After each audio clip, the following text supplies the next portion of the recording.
Hi, I'm Master Sergeant Josie Boriso, Installation Emergency Manager. I'm happy to welcome Jonathan Davis from Korn back to Ramstein for a second time this year. These are the 20 Air Force EOD techs that we've lost since the start of the Iraq and Afghan wars. It was really an honor to go back to visit Ramstein Air Force Base. It's kind of hard just to see actual faces and see actual people who put their life on the line so we can have it good at home. It's unfortunate that the world has got to go through wars and stuff, but it's obviously necessary to keep our way of life going. I feel blessed that I'll be able to go to places like Ramstein to show my appreciation for those troops that are there, because if it wasn't for them, we wouldn't have lots of things at home. They're truly heroes to me. I'd like to give you this on behalf of me and my group. I understand you've been here before, so have a good time today.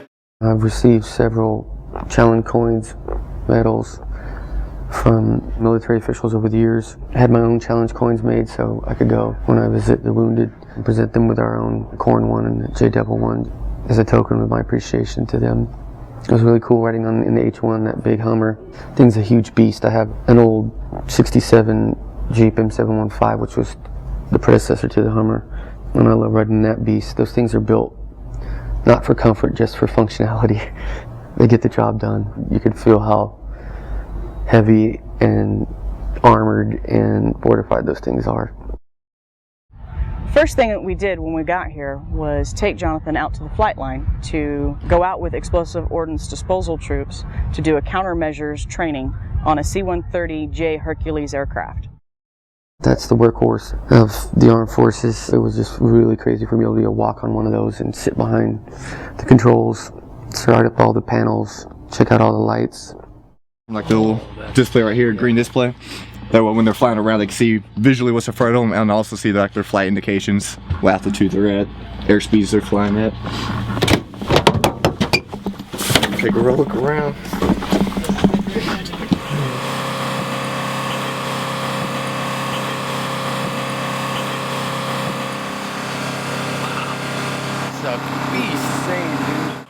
I don't know that many people that get to walk on top of an airplane that big. Maintenance holes, or whatever, like fuel problems, fuel leaks. That's how you can get in there? Oh yeah, a little tiny hole, you just climb up in there. It's crazy to be up top of there and to see how massive the wings are, how big the actual bird is. That was definitely a trip. Getting into the cargo hold was a trip too, because there's so many different configurations that can jump. They got the lines where they connect on and jump out of the back of the aircraft. You have a row of seats. You sit down and you just wait, and you're crammed in there, and there's no luxury.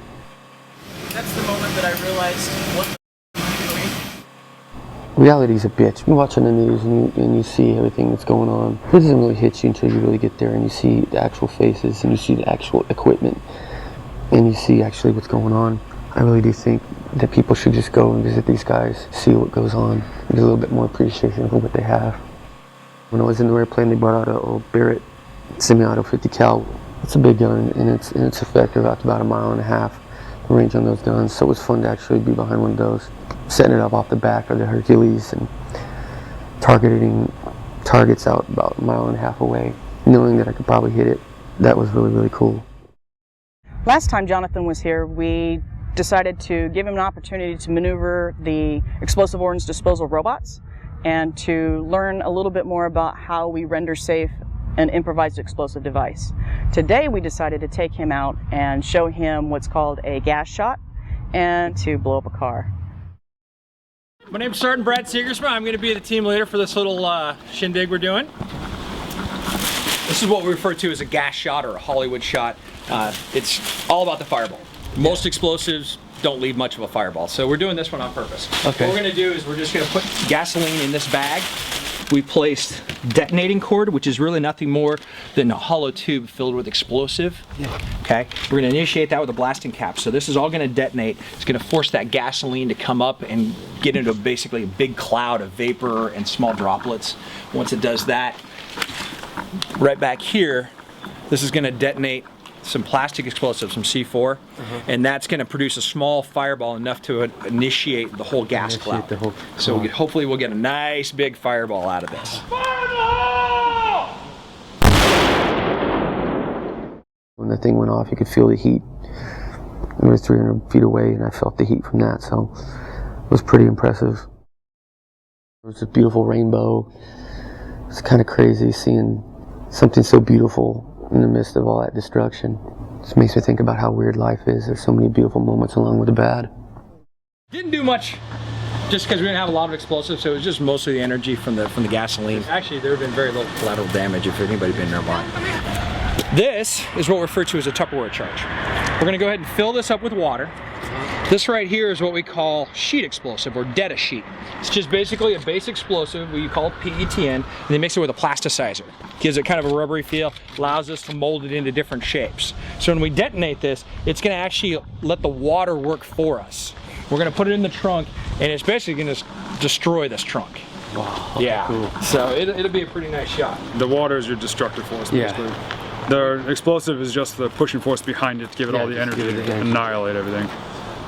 We can do amazing things with explosives and water. Fire in the hole! Fire in the hole! Fire in the hole! Boom.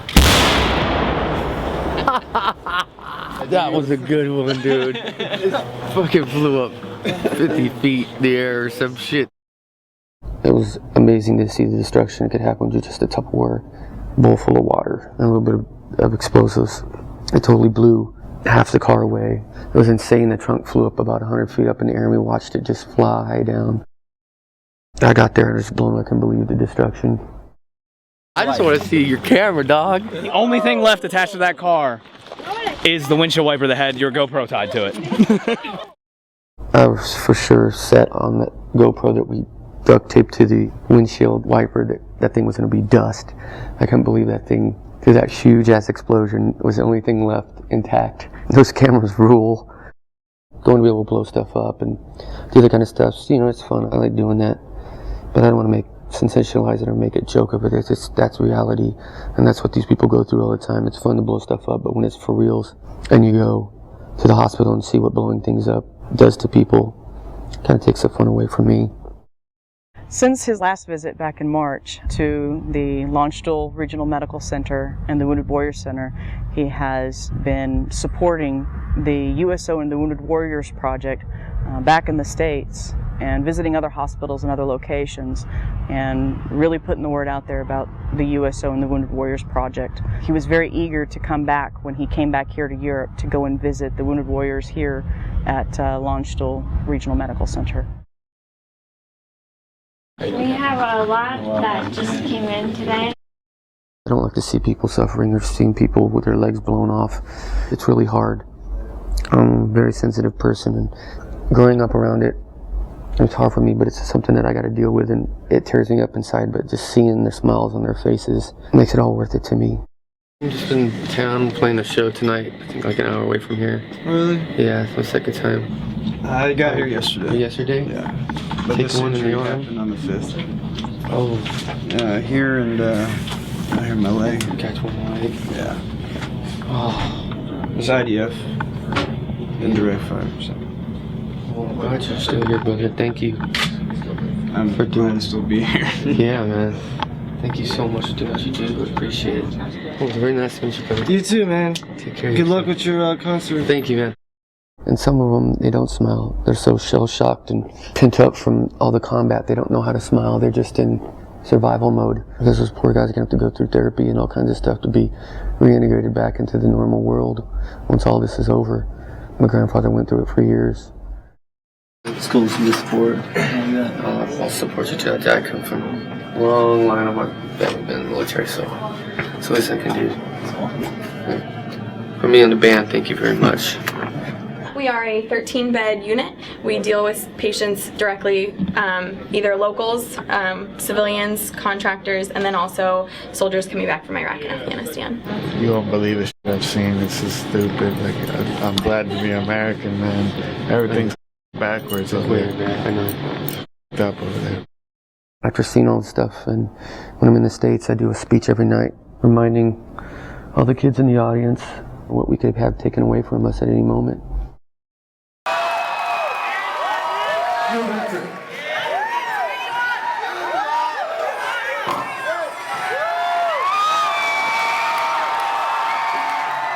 I want the rest of you to make some fucking noise for these heroes of the United States of fucking America.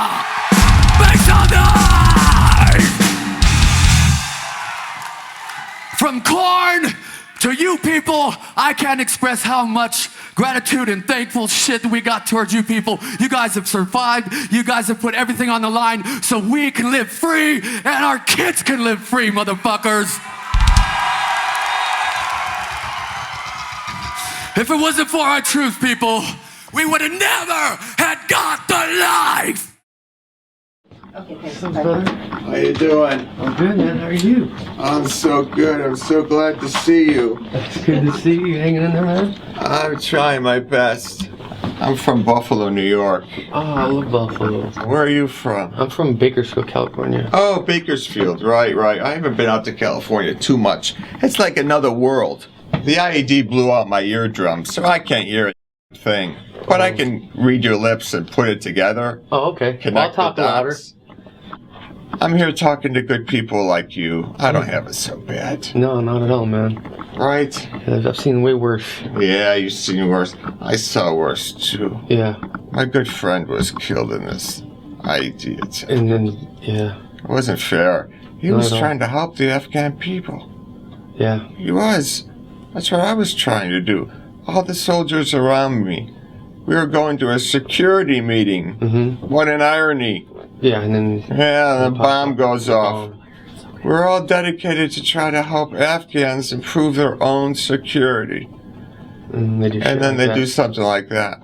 I saw the bastard. He looked at me in the eyes. He looked at me in the eye just like you are, and he pushed the button. Can you imagine being that cold-blooded, that hard? And you know what? It's not like he's some 50-year-old guy who's been there, done that, got a lot of evil. He's 16 years old. They're just bred that way, man. How can you be that? Brainwashed. Yeah. And you know what? I don't blame him, but it's that brainwashing by people older than him, trying to mold him, try to make him into something that no kid is born a suicide bomber, huh? No. No one is. It's always the old guys. You see 16-year-old kids, they go to your concerts and have a good time. Yeah. That's what he should be doing. I know. You're a big guy to do stuff like this. It cheers me up to have Oh, man, you I'm here. glad to be here, man. That's why I'm here, just to say thank you. Thank you. Thank you for doing what you're doing. And with you guys, I wouldn't have shit. It's weird down there. I thought California was weird. Go to Jalalabad. I bet it's weird. Oh, one day I'm gonna go. I'm gonna try to go with USO and do a tour over there. The USO does a great job.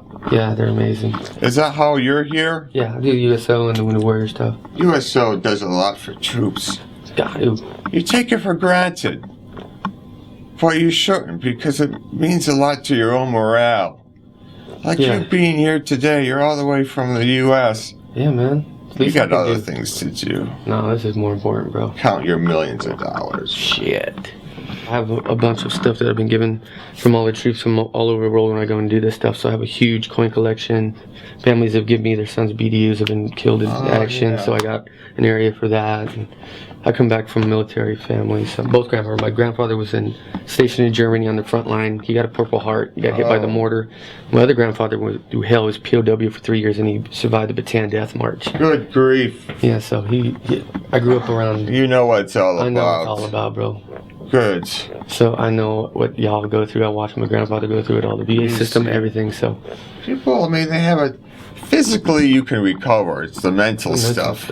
Could take some time. I worked at the coroner's office when I was 17, doing autopsy. So I've been through it. I know what it's like. You know what that's like.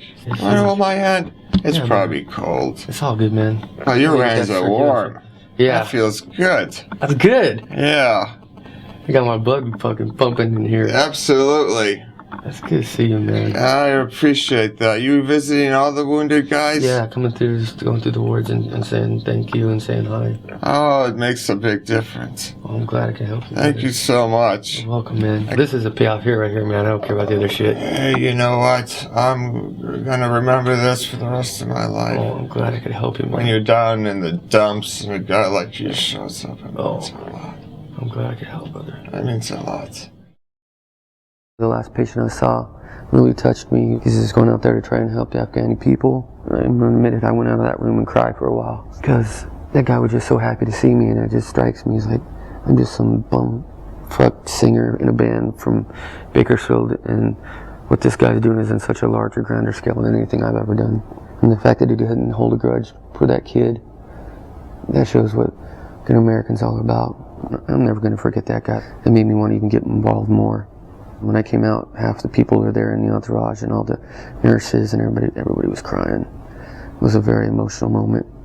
He said he'll never forget this, well, I'll never forget him. And that's for damn sure.